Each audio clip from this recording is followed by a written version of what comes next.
دستگیر یا غوث اعظم دستگیر.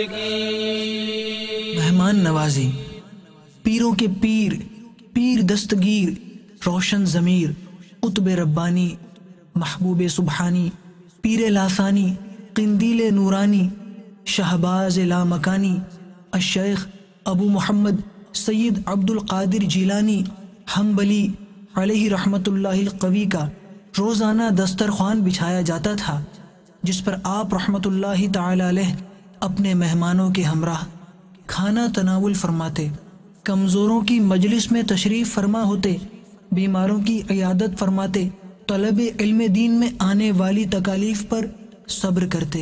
آپ اس مدنی پھول کو دعوت اسلامی کے اشاعتی ادارے مکتبۃ المدینہ کی مطبوعہ کتاب غوث پاک کے حالات صفحہ 57 سے پڑھ کر مستفیض ہو سکتے ہیں. آپ اس کتاب کو دعوت اسلامی کی ویب سائٹ www.dawatislami.net سے بھی ڈاؤن لوڈ کر سکتے ہیں. آج ہی اس کتاب کو مکتبۃ المدینہ کی مختلف شاخوں سے طلب کیجیے. نیز شادی غمی کی تقریبات، اجتماعات، اعراس اور اجتماعات میلاد وغیرہ میں مکتبۃ المدینہ کے شائع کردہ رسائل تقسیم کر کے ثواب کا ڈھیروں خزانہ حاصل کیجیے. میرے غوث کا جھنڈا اونچا ہے، میرے مرشد کا جھنڈا اونچا ہے، اصفیاء کے پیشوا کا جھنڈا اونچا ہے.